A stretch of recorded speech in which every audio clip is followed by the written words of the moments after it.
Jason Carter is a death row inmate. In exchange for clemency, he has agreed to work with the SCP Foundation for 30 days. Upon completion of his work, he will be a free man. Jason Carter is now D503.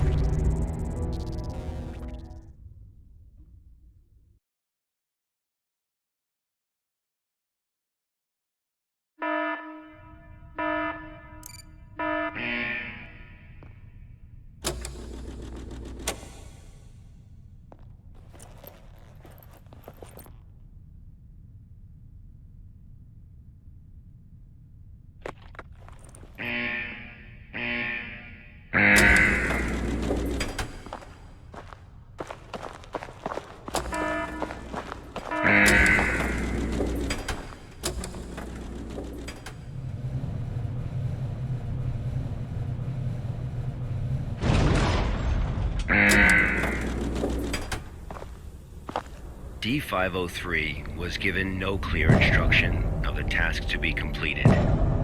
He must find them out for himself.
This was D503's first day of work.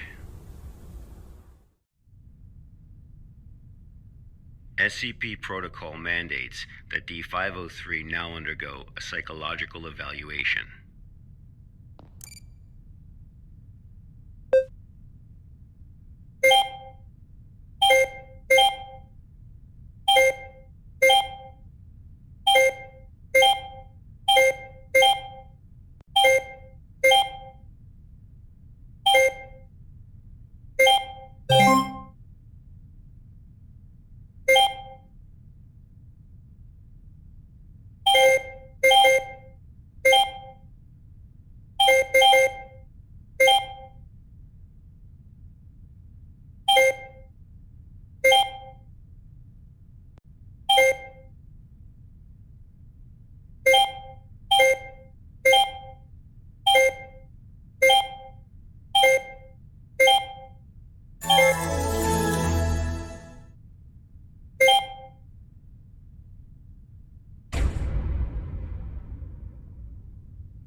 This was the first day D-503 psychological data was collected.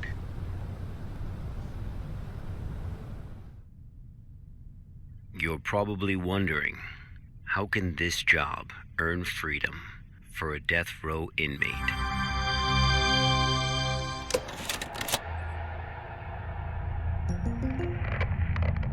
Good afternoon, everyone. I'm Dr. Raymond Ham from Site 83. Welcome to today's training conference.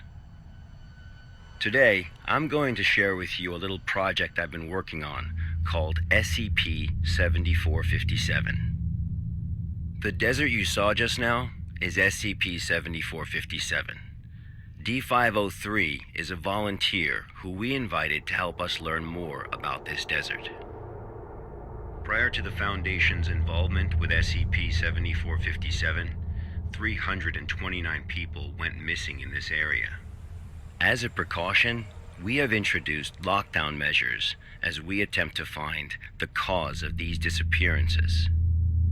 As everyone here is new to the Foundation, it will be good for you to learn about SCP-7457. Let me explain how it works. Before we get started, are there any questions? Dr. Ham, I'm Will Barton, 3rd Special Squad, Site 86. Hello, Will. Before I came here, I thought I had a basic understanding of the Foundation. I've heard of these anomalies, but only in terms of human anomalies. I had no idea that SCP-7457 was a desert. How do we begin to make sense of this? That's a good question, Will. All the unexplained phenomena we are monitoring are being labeled anomalies. Human anomalies, regional anomalies, artifact anomalies, and various other phenomena beyond our control. The work of the Foundation is to isolate these anomalies and prevent the public from, shall we say, experiencing them? Okay, next question. Hello, Dr. Ham. I'm Mark Harris, a research intern from Site 27. In the video, we saw D-503 picking up garbage in the desert. Why did it do that? And what does this have to do with anomalies? Okay, Mark. What I can tell you now is that everything you see is part of SCP-7457. SCP anomalies can be a little difficult to understand at first. Just know that it, or they, have their own rules. Perhaps you'll understand what I mean once we finish watching the video. Okay, let's move on.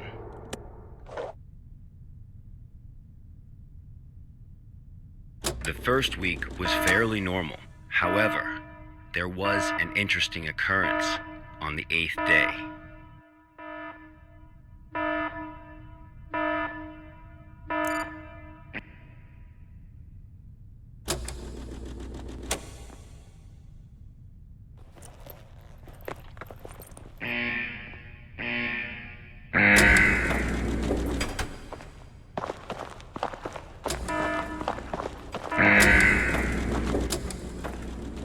Let's have a look at what happened.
That night, D503's psychological data showed abnormal fluctuations.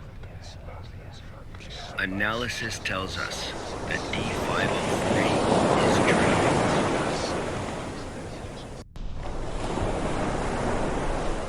Unfortunately, though, we have no way of knowing what he dreamed of that night.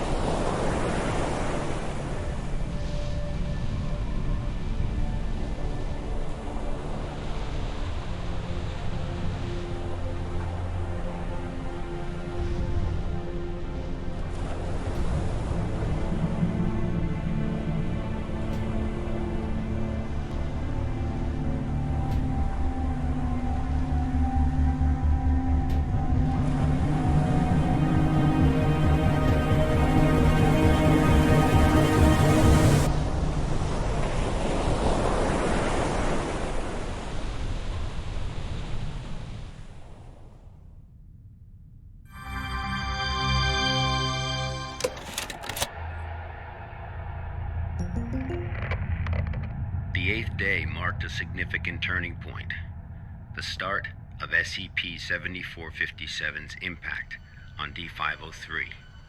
Are there any questions before we go on? Hello, Dr. Ham. I'm Spencer Jones from the Special Operations Department of Site-21. Hello, Spencer. It's still unclear as to why D503 needs to pick up all of this trash. If you wanted to monitor his psychological response to SCP-7457, why not just leave him out in the desert? Why assign him these tasks when there are already psychological evaluations taking place? Okay, our analysis has indicated that SCP-7457 produces a new cluster of trash every 8 minutes and 37 seconds. If waste collection is not done regularly, all that trash may soon flow into our world. It is worth noting, though, that the quantity of waste created here pales in comparison to the amount produced by humans. However, it still has the potential to become a significant problem in the future. By assigning these tasks to D503, we can monitor his reactions while also containing the trash. There is another reason, but we will get to that one later. Is it not the case that the Foundation is exaggerating the importance of a minor issue before the issue is fully understood? Okay, everyone. I must emphasize that behind us is the general public, who are wholly unaware of any of this. Being meticulous and maintaining a serious attitude is essential at the SCP Foundation. Any oversight or underestimation of the enemy may result in disaster. Thank you, Dr. Ham. I understand. Good. Let's move on. The effects of SCP-7457 on D503 became most obvious on day 15 of the test. Due to the conditions that day, we were only able to track his movements after recovering data from his radar. It was definitely a bad day, perhaps the worst, even for a death row inmate.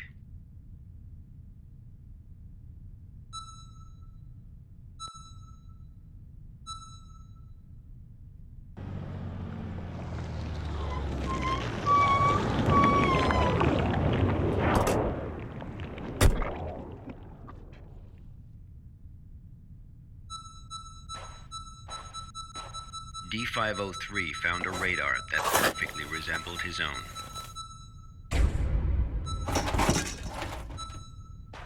However, D503 didn't seem to think much of it.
Persistent adverse physiological reactions proved to be a challenge for D-503. He still managed to complete his work on day 15.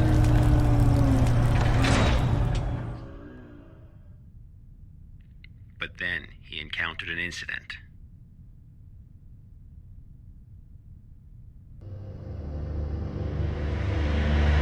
A sandstorm.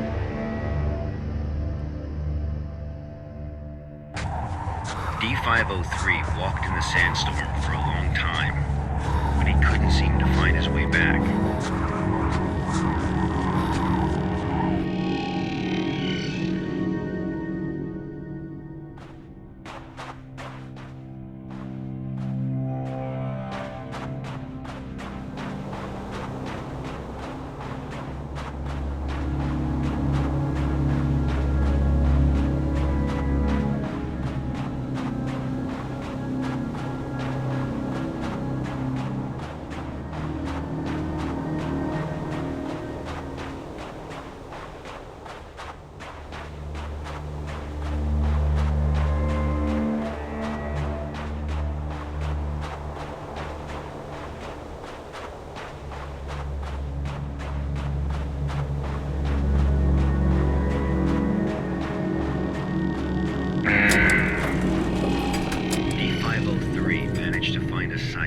Just as he was beginning to grow weak with exhaustion, a sight he was not familiar with.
Experienced a call from an unknown voice?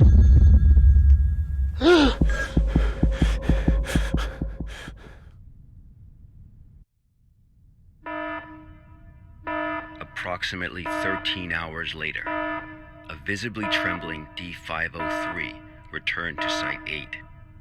We immediately performed a psychological evaluation.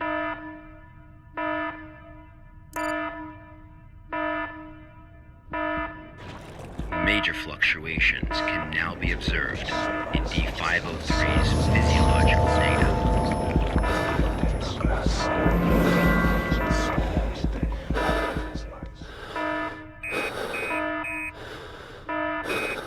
The results of the psychological evaluation were so troubling, we had to abort the mission.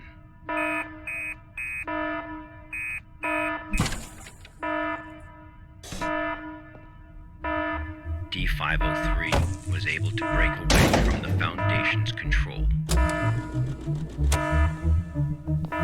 He has seen the test results of other Level D personnel who were analyzed at SCP-7457. That's right, none of the Level D personnel at SCP-7457 have ever been able to leave this desert.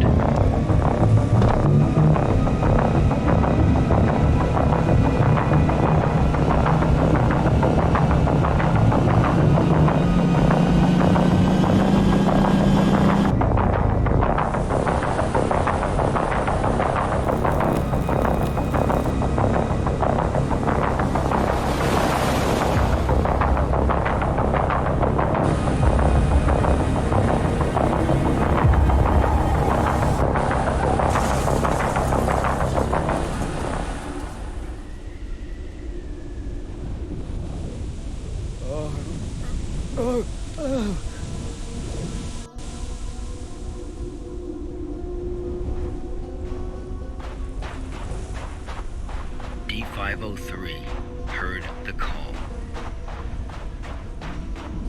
Humans often believe that their fate is in their own hands, that all choices come from their own free will.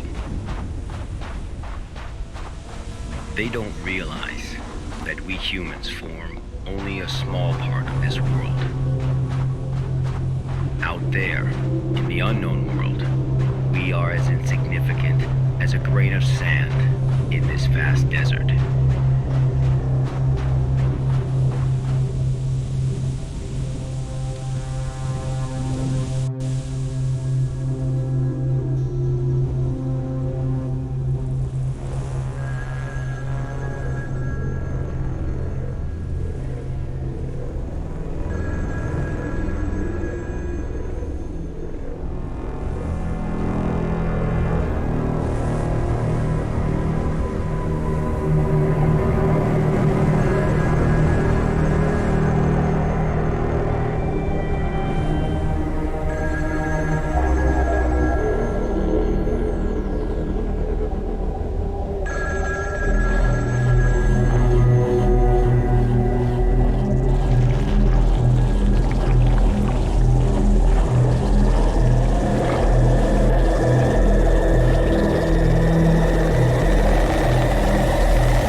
D503's instincts led him.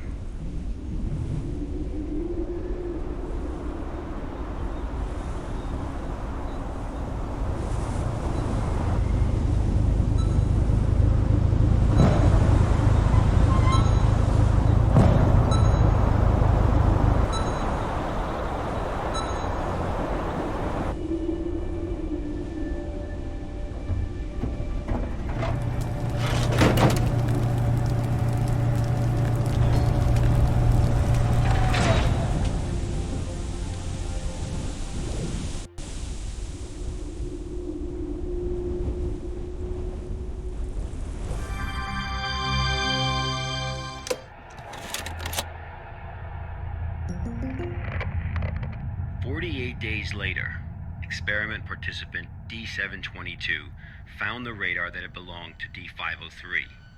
The radar was 31 miles away from the waste treatment facility. All the data we have came from this radar. People entering SCP-7457 will suffer varying degrees of psychological stress within an acute period. It manifests as a range of neurological and mental disorders, as well as severe and unexplained hallucinations. So far, not one participant has left the desert unscathed.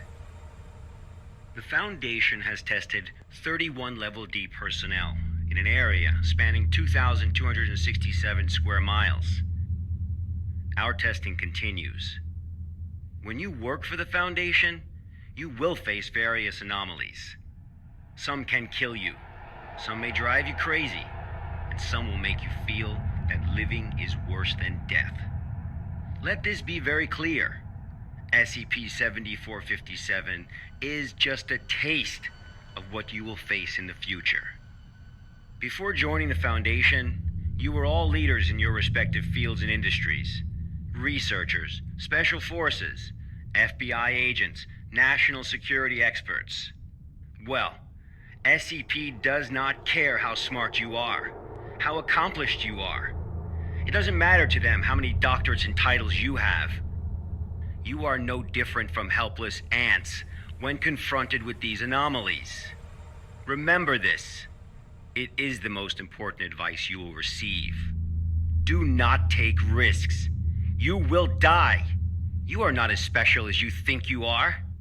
If you encounter an anomaly, put your pride and curiosity aside. Run. Because that's the only thing you can do. God won't protect you here. Welcome to the Foundation, rookies. I'm Dr. Raymond Ham, and this ends the first class of our employee induction program.